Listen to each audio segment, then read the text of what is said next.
Even as I, Brock Gordon, headed to my next contract assignment, I asked myself why I agreed to accept this assignment. I think the main reasons were that I wanted to forget my ex-wife, and the money was good. Moreover, I was told over and over again that this was a patriotic act and would benefit national security, indeed, the international security of all Western countries, more than any other thing I could do. So I had the perfect prerequisites for this job. I work for a corporation that has contracts with Western governments for covert activities. My particular area of expertise is protecting and analyzing the electronic data of terrorists and other potential enemies to prevent attacks. Although I am only 31 years old, I received a bachelor's degree in computer science from the Massachusetts Institute of Technology in the United States and a master's degree in infrastructure defense and international security from the University of Carleton in Canada, and a PhD in strategy and security from the University of Exeter in the UK.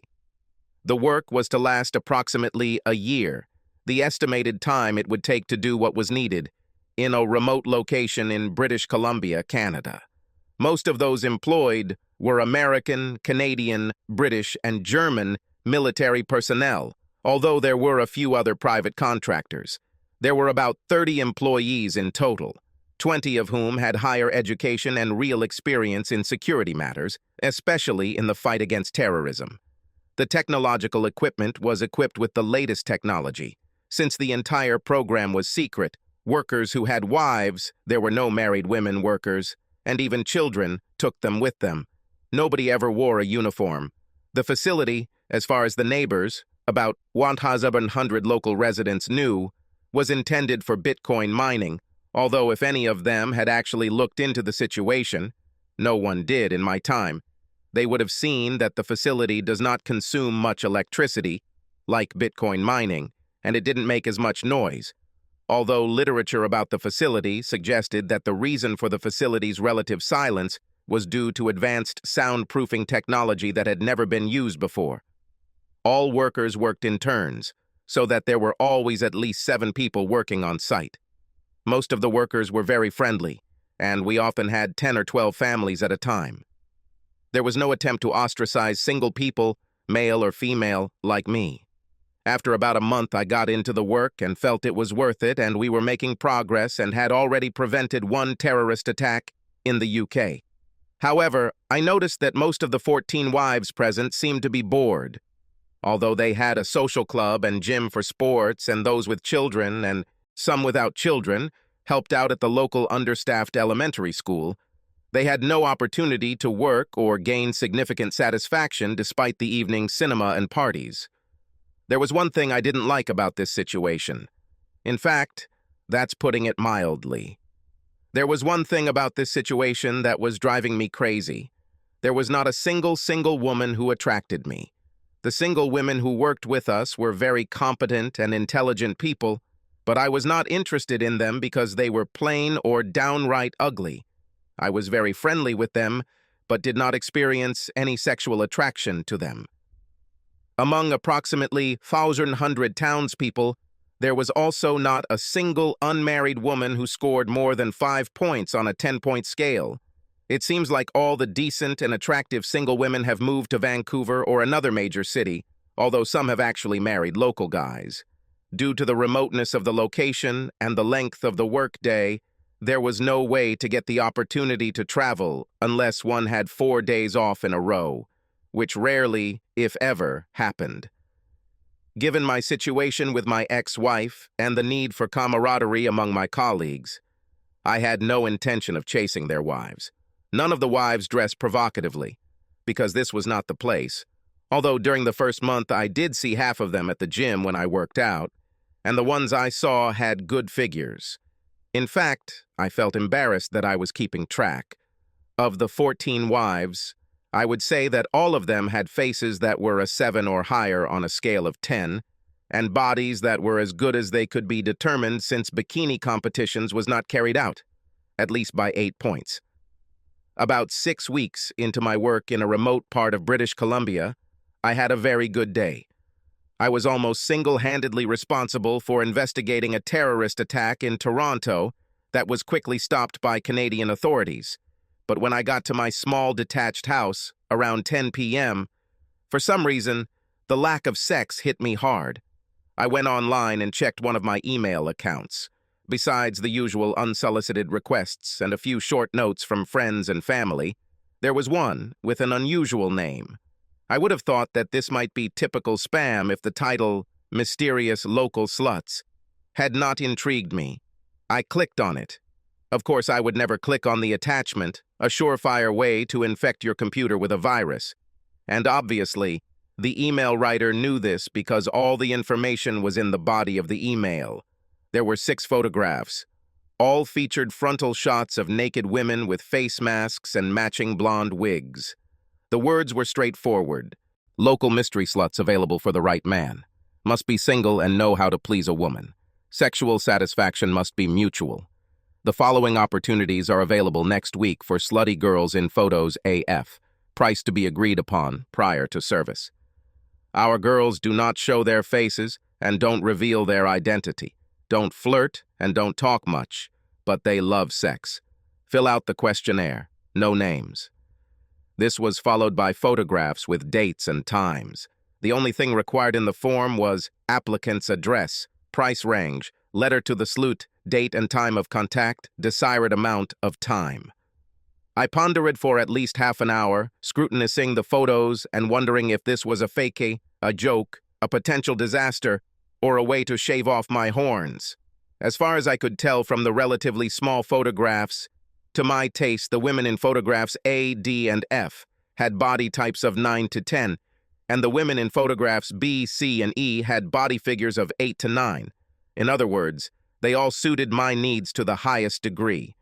The slut in photo D had a date and time that suited me best. I specified 100 hours as the price range and 2 hours as the amount of time. If the woman in photo D had been anywhere near as pretty and interested as she seemed, I probably would have paid $1,000 an hour. I was paid well and had nothing to spend my money on, so money didn't count. With my last breath, I closed my eyes and pressed the send icon. The next morning when I got up and checked my computer, I was surprised to see the answer. The slut in photo D is available for 2 hours on April 14th from 10 p.m. to midnight, $100 hour, cash only, condoms required. Click on the icon to accept. I read it twice, clicked on the icon, and couldn't wait until Wednesday night to see if it was real. It was hard to finish work on Wednesday thinking about that night. I had so many questions in my head. Where did this slutty girl come from? Did she really look like she did in the photo? Was this going to be some kind of sick joke? Etc. I finally concentrated enough to finish my work and returned home by 8 p.m. to shower, clean up the house, including changing the sheets on my bed, and take a short nap. I couldn't believe it when there was a knock on my back door at 9:58. I looked outside, without turning on the outside overhead light, and saw what undoubtedly appeared to be a woman about 5 feet 6 inches tall, wearing a cape with what looked like long-sleeved sweatpants underneath. I opened the door, and the woman quickly entered my house and then pulled down the curtains covering the windows in the door. She took off all her clothes, revealing a body that actually looked like photo D. Her mask wasn't cute, but it wasn't creepy either, and her blonde wig seemed to be glued on tightly. In a hoarse, obviously mechanically altered voice, she said, "Please put $200 in my fanny pack and then take me to your bedroom." I did as I was told and quickly undressed as soon as I entered the bedroom. She looked at me from the waist down for a good 15 or 20 seconds, then asked, "Do you have Magnum condoms?" "Of course," I answered, holding out a box of 12 pieces. Kissing on the lips was impossible because of her mask, but she wasted no time in wrapping her arms around my flagpole. It didn't take long before we went from standing to lying on my clean sheets. D was so damn active. We both lay there, panting, exhausted, and despite the relative speed of our coupling, our bodies were glistening with sweat. It was amazing, simply amazing, I smiled. "Is it worth $100 an hour?" she asked in her mechanical voice. "It costs $10,000, but $100 is all I can afford." I smiled again. Her eyes danced even more. Then she said, If you promise not to try to look me in the face, I will take off my mask to prepare for the second round. The best offer I have received in recent years. She removed the condom from me, making sure she was stimulating my penis, tied it off, and expertly threw it into the wastebasket in my room. "You Caitlin Clark?" I asked, comparing her masterful shot to the highest-scoring women's college basketball player in the United States. She giggled at this, laid me on my back, and said, "Look straight up, not at me." I couldn't see, but I felt her lift her mask slightly. It didn't take long before I moaned and was all geared up, the fastest recovery I could remember, no doubt due to the fact that I hadn't had sex in a long time. I rolled her off me. I thought something was wrong, and it was confirmed when I heard Dee say, "Oh shit." I understood what she was talking about. I didn't have a condom on. "Sorry," I said. "I didn't realize this until now. I have to say that even though I had no intention of having sex without a condom, it was amazing." Even though she found it a little awkward to talk in her altered voice, we had a very pleasant conversation in bed. Eventually, she started massaging me from the waist down again, and, to our mutual surprise, my friend came to life again. "Is this thing really ready for the next round?" She giggled. At least, as far as I could tell, it was a giggle. "He really likes you." I smiled, reaching for another condom. "Forget about the Magnum," she said, playing with my foreskin. "The damage has already been done, so we can have as much fun as possible." It was 12:30 when we came out of our shared shower, and she got dressed. "I'm sorry it took more than 2 hours," I told her. "But I don't," she laughed. At least, I think it was laughter. "It was the most fun I've had in years," she said. "In fact, if you decide to use my services again, just get an STD report and salary's $50 an hour, and we can meet as often as we want without condoms." I looked into her eyes intently.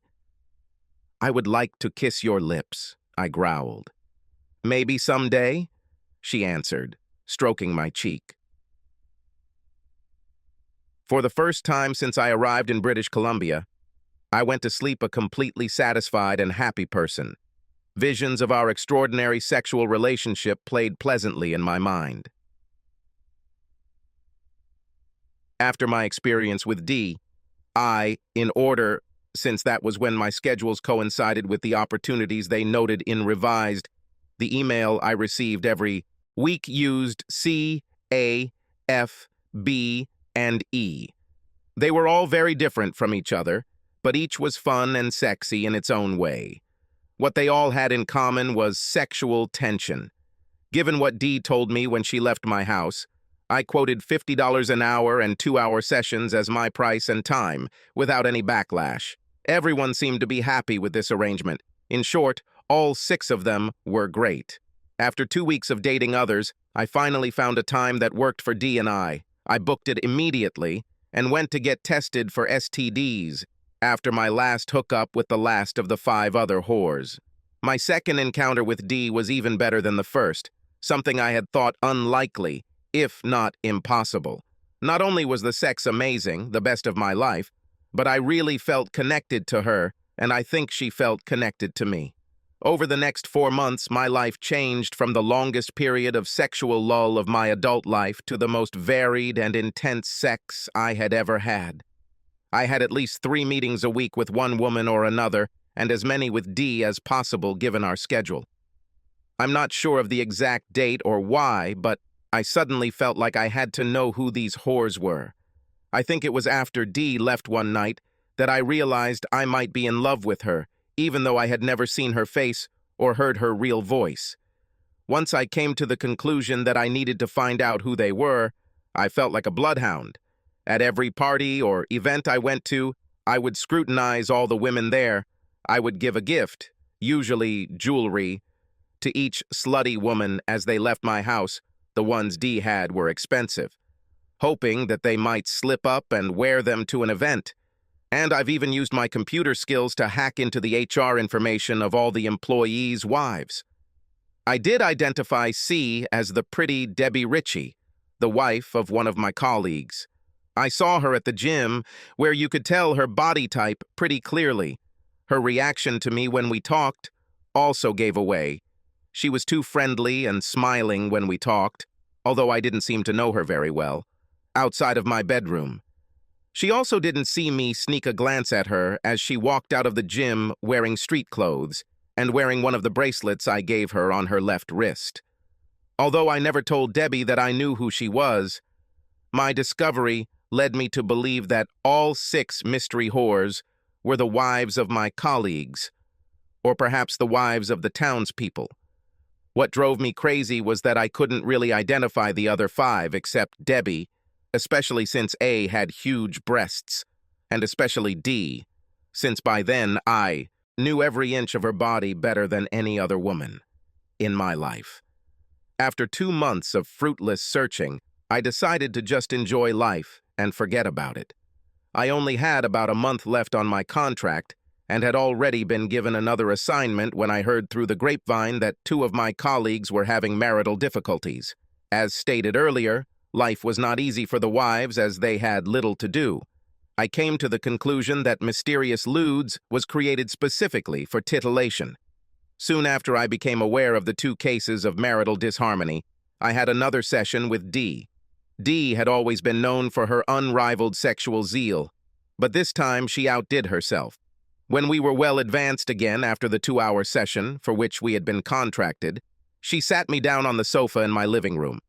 "Brock," she began, calling me by name the only time I could remember. "I know you're leaving in about a month." "What are your plans after this?" "Well, I'm going to take a 2-week vacation in Hawaii and then start my next project in Washington, D.C. "Why do you ask?" D paused for a long time, sighed, then said, "I have a connection with you, and I think you have a connection with me. I want to go on vacation with you, and if we work out, I want to go to Washington with you. I saved all the money you paid me so I could pay for my flight to Hawaii, and like I said, we'll see what happens then." "Are you married?" "Yes, but my marriage is falling apart, not because of you, but my relationship with you has made me realize that my life doesn't have to be devoid of any spark or passion like it is now. I don't think I can last another 6 months with my husband, and of course if I go to Hawaii with you, it'll all be over." I was hesitant, but only because I let my feelings for D overwhelm me. I was actually head over heels in love with her. She mistook my contemplation for a bad feeling and felt obliged to continue. "I understand that you need to know who I am before you can seriously consider my offer, so here we go," D said, pulling off her wig. I didn't protest for the 2 minutes or so it took her to completely remove the wig and mask. As soon as she did this, I recognized her. It was Carolyn Litton, the wife of one of my colleagues. She has a pretty face and beautiful dark hair that flows down her neck almost to her shoulders. When I saw the face, I wondered why I had not guessed who she was before, but I smiled when I recognized her. Although I didn't know her very well outside of my bedroom, what I knew about her I really liked. "Carolyn," I smiled, "you are beautiful. If you're really going to leave your husband anyway, I really want you to come to Hawaii with me, but at my expense. Save your money." She stood up, sat on my lap, and we kissed on the lips for the first time. The first kiss was short and sweet. The second was long and passionate. The third was loving. We talked about the future. We decided it would be best if we didn't tell anyone else what was going on. "Except our best friend," she countered. We decided to send her most important belongings, with the exception of the clothes and jewelry that she planned to take with her to Hawaii, to my company's Washington, D.C. office for storage. This was nothing new for our organization, nothing special. I just told them that these are my things. We agreed on another session a week before leaving, and I told her that I would stop using the services of other mysterious sluts. She surprised me with her next comment. "Although, once we go to Hawaii, I would like to be alone with you. But for now, could you do me a favor?" "Of course," I smiled. "One of the other women is also leaving her husband, and she really, really likes you. While others just like you and do it just for the excitement and extra sex, but for one of them it is more meaningful, and she is truly a good friend of mine. Could you keep having sex with her until we leave?" Who is this? She is C in our selection of photographs. You mean Debbie Ritchie? How do you know? Asked Carolyn. She's the only one of you I figured out. Yes, since you really want it, I will continue to entertain her. However, it should be free and without condoms. We can both get tested for STDs. Will this work? I'm sure it will happen. I'll talk to her, and now that you know who I am, I'll call you from a public phone. We kissed again, then Carolyn left. That night, I had the best sleep I have had since I can remember. Carolyn called me on my cell phone the next day. Debbie enthusiastically supports this proposal. Can she come to your house on Thursday evening around 8 o'clock with her STD test? That would be great, I replied. But are you sure you're okay with this? I am ready to start an exclusive relationship with you right now. Debbie is my best friend, and I'll probably tell you about it on the way to Vancouver early next month, she chuckled. So I'm a lot more than just okay with it. By Thursday morning, I had another good STD test. However, Thursday was a rough day, and I was completely exhausted by the time I got home just before 8 p.m. I wanted to cancel my appointment with Debbie. I was so exhausted, but I really didn't know how to contact her. When she showed up promptly at 8 with a bright smile, a look of pure anticipation on her face, and a full STD test result, I didn't have the heart to put it off. I let Debbie in, and she immediately pulled my head towards her and kissed me passionately. Our first lip-on-lip kiss. After chatting for a while, I told her that I had had a long, tiring day. She promised to make everything better. The next time I opened my eyes, it seemed as if the sun was trying to peek and shine through the east-facing bedroom window. Debbie, I said, it's already morning. Will this be a problem for you?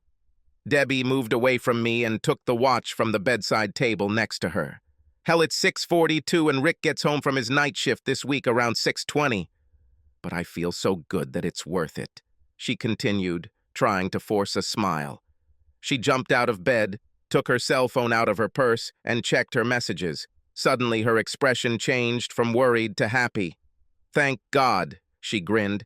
He texted me at 6:00 that there was an emergency and he would most likely not be home until 9:00. I will tell him that I just got up. After she texted Rick, she put her cell phone back in her purse and I jumped off the bed and grabbed her. That means we have time for another fantastic sex, I grinned, hugging him. As she left, we had another passionate kiss. I had breakfast and got ready for work. The fatigue of the previous evening was replaced by a sexy little minx carrying my ashes, and I was blessed with a good night's sleep. The rest of the month went by pretty quickly. Carolyn and I no longer had sex. We now made love once a week, and I talked to her on the phone every day. Our conversations were relaxed and meaningful. I became more and more confident that she and I had a real future together. Last month, I also had sex with Debbie 2 nights a week.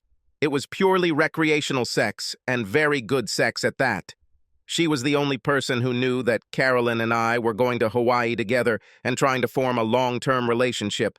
However, she did not hesitate to tell me that she was soon going to divorce Rick, and that, if Carolyn had not already claimed me, she would make every effort to get me to take her with me. I told her that she was amazing and sexy and that she would have no problem finding someone who would truly appreciate her. Carolyn and I planned to leave on Saturday morning. She pretended to leave with Debbie, who was supposed to take her to the nearest bus station on Thursday, but after they drove around a bit, Debbie dropped her off about 100 meters from my back door, hidden in the woods, so that no one saw Carolyn enter. That Thursday night, Carolyn and I spent the first night together, and it was magical. The sex was amazing and leisurely, but what was more important were the strong feelings we had for each other. On Friday, I attended my going-away party between 2 shifts at the site. Everyone was friendly, even Carolyn and Debbie's husbands, who of course had no idea what was going on. I made one last attempt to find out who the mystery whores A, B, E, and F were, but to no avail. I left the party as soon as it was appropriate for me, saying that I needed to get up early to head to Vancouver and have another wonderful night of love with Carolyn. Carolyn and I set off on the roughly 400-mile drive to Vancouver a little after 6:00 a.m. on Saturday morning. We talked about a lot of things. but I was determined to learn as much as I could about the mysterious lewds. So after a quick stop for brunch, I said, "Okay, Carolyn, you promised to tell me about mysterious sluts, so start posting it. What do you want to know? Whatever you are ready to tell me, but let's start with how many clients you have." "Only one, you," she grinned. "What?" I thought she was joking. "Let me tell you how it started, then maybe you'll believe me." "This must be delicious," I laughed. As you know, my wife's life in this institution was unbearably boring. We had nowhere to work, no worries, little time off with our husbands, nowhere to go. Debbie and I quickly became best friends, and we got along great with most of the wives and often played cards, just to chat and pass the time. We all started working out regularly, as the gym was just about the newest in town and better than you'd expect for a town of 1,100 people. And we all started getting into the best shape of our lives. "There's only one problem with intense exercise, though," she chuckled. "What is this?" I kept a straight face. "This leads to a sharp increase in libido, and our out-of-shape, hard-working husbands could not cope with this work. There wasn't much of a choice, however, since the townspeople weren't particularly desirable, and as you could easily see, none of the single men among the workers were even remotely sexy. And then you showed up," she grinned. "What do you mean appeared?" "Tall, handsome, fully fit, and charming single guy. Debbie and I admitted that we tried to keep our distance and admire you from afar. After a while, as our already bad marriage began to crack, Debbie and I decided we wanted to give you a try. So we came up with the idea of mysterious prostitutes who hoped to seduce you.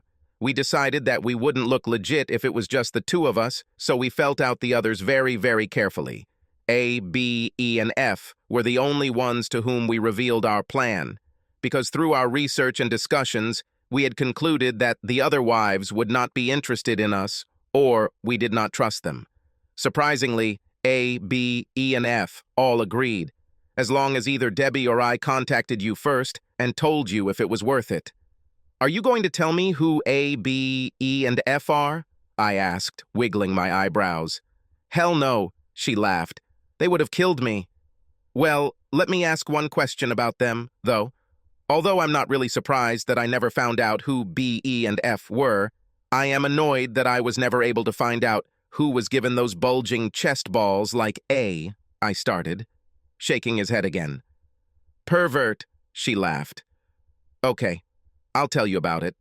Slut A is a married city dweller. Debbie got to know her really well through her volunteer work at the elementary school, and they often commiserate about their unfulfilled libido." "Are you saying that she is a teacher?" "Yes. The elementary school is small, so there are only 4 teachers, each of whom teaches 2 grades from 1 to 8.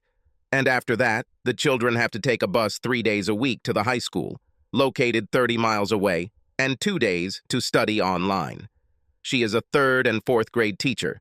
You're right that with F-cup tits on her skinny body, if you ever met her, you'd easily know who she is, which is why we made every effort to ensure you never met. This solves one riddle," I smiled, "but it's still hard to believe that you arranged this whole story with mysterious libertines, especially for me." "We did it because you were the only man in the area that any of the 6 of us married would be willing to risk sleeping with. Moreover, we knew from our sources, which I will also not disclose, that you were unhappy with the lack of desired female company. Plus, we knew your schedule, so we set it up so that if you responded to our email, you would choose either me or Debbie. Our plan was for Debbie or I to test, and tell the others who weren't yet sure. They'll go, whether they were willing to do so. They were at least willing to be photographed naked in a mask and wigs. Well, I guess I was lucky that my first session was so exciting, didn't I?" I laughed. "I think so," she laughed in response. "Of course, I gave legitimately rave reviews, so they all wanted to try it, and at the risk of inflating your ego too much, they were all very pleased with their encounters. In fact, they were very angry at me for making you see only Debbie and me last month. They all wanted to meet you to say goodbye." "So that's all you have to say?" I asked skeptically. "Sorry, but yes. Although there is one more tidbit I can add. Debbie and I fell in love with you. Others really liked you, but they had no intention of leaving their husbands. They just wanted some extra, and great, sex. Would Debbie really try to get me to run away with her instead of you? Damn it. Yes. The deal I made with her to get her to back off was to encourage you to have sex with her twice a week for the last month. You know that I fell in love with you, not her, and I would never run away with her instead of you. I smiled. I hoped, but I didn't want to risk it, and I knew that if Debbie gave me her word, she would back down. She retreated, didn't she? Yes, she did so. In words. I really got the impression that if I changed my mind myself, she would really be happy about it. But like I said, I love you. And although I like her, and she was fun in bed, I don't like her. I love and will never love. We got to Vancouver that night, spent another night of love at the hotel, and flew to Hawaii the next day. We boarded the plane without any encumbrances. Hawaii was everything we hoped for. Even though we already knew we were 100% sexually compatible, we discovered that we actually enjoyed being together outside of bed almost as much as we did in it. I knew we had a future together when one night, instead of going out to dinner and dancing, we cooked dinner together in the apartment we were renting and just cuddled and watched a mindless comedy on TV. It was almost as fun as sex, and probably even more loving. Carolyn moved to D.C. with me. She took a job in her old field in public relations, and we got married a couple of months after her divorce was final. I never worried about Carolyn about cheating on her first husband because I don't subscribe to the once a cheater, always a cheater philosophy. But she did worry about it and constantly tried to reassure me during our first 6 months in the area. Columbia, until I finally told her to stop, that I trusted her completely. Now 12 years, 3 children, 2 dogs, and a 5-bedroom house in the suburbs have passed. We are more in love with each other than we were in Hawaii. Surprisingly, when I look back on my impressive sexual satisfaction in British Columbia with the mystery sluts, despite how wonderful that time was for me, I wouldn't trade a second of my current happy life for going back. Debbie, who never remarried but was now even sexier, visited us many times over the years. But Carolyn made it very clear to her, "You can look, but you can't touch," when it came to me. Carolyn didn't have to do this because I will always be loyal to her, but the fact that she cared enough to warn her friend gives me inner peace.